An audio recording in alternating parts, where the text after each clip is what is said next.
Hi everyone.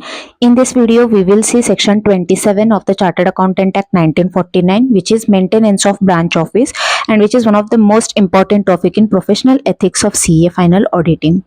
Okay, in terms of section 27 of the Chartered Accountant Act 1949, if a chartered accountant in practice or a firm of chartered accountants has more than one office in India, each one of these offices should be in the separate charge of a member of the institute. Okay, if CA in practice or a chartered accountant firm has more than one offices in India, then it should be the second office should be handled by a separate person that who must be a member of the institute. Okay, it should be in charge of a member of the institute. However, there is an exemption from the above if the second office is located in the same premises in which the first office is located. Okay, if the second office is located in the same building where first office is already existed, or if the second office is located in the same city in which the first office is located.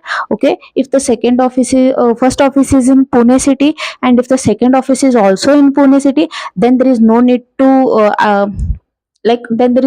appoint separate person for handling that branch office. Okay, or if the second office is located within a distance of 50 kilometers from the municipal limit of a society in which the first office is located. Be careful here, the limit is from the municipal limit of a society and not from the exact office place. Okay, for example, if the Mr. A, who is a chartered accountant in practice, has first office here which is in distance of 10 kilometers from the municipal limit of the society. Okay, and he is going to start second branch or second office from 35-kilometer distance of municipal limit. So here that 50-kilometer limit is calculated from this place and not from this place. Okay, and if CA or a firm of CA does not comply with these above conditions, like if they are not in the same premises, or if the branch is not in the same city, or if it is not in within the distance of 50 kilometers, then also the CA has not appointed any member of the institute to take care of that second office or second branch office, then it would constitute as a professional misconduct. Okay, and now coming to exemption for members practicing hill areas. Okay, if there is a chartered accountant who is practicing in a hilly stations, then during the winters it is difficult for them to operate from the hilly stations. So institute has provided exemptions or relaxation to those members or a firm of chartered accountants to operate or to open temporary offices in a city in the plains for a limited period does not exceeding 3 months in a year. Okay, they can open temporary offices, but the period should not exceed 3 months, that too in a year. Okay, and regular office need not be closed during the period, and correspondence can continue to be made from the regular office. So whenever they open temporary offices, regular office need not be closed. It should be open for the correspondence or any document purpose, or any correspondence need to be done from the regular office only.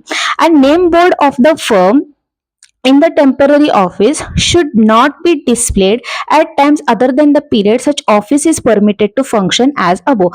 If the office is permitted to function during the winters for 3 months, then the name board should be attached to that temporary office during that period only.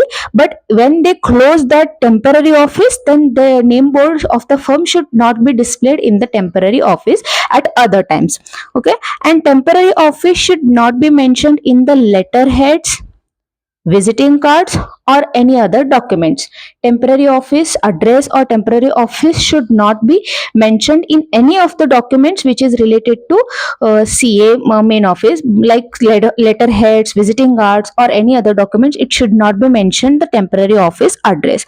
And before commencement of every winter, it shall be obligatory on the part of member or firm to inform to the institute that he or it is opening the temporary office from a particular date, and after the office is closed at the expiry period of permission, an intimation to that effect should also be sent to the office of the institute by registered post. Okay, before opening temporary office, it is obligatory or it is responsibility of every member or every chartered accountant in practice or firm to inform to the institute that he or it is opening temporary offices from this date, and it is closing this office from this to this date.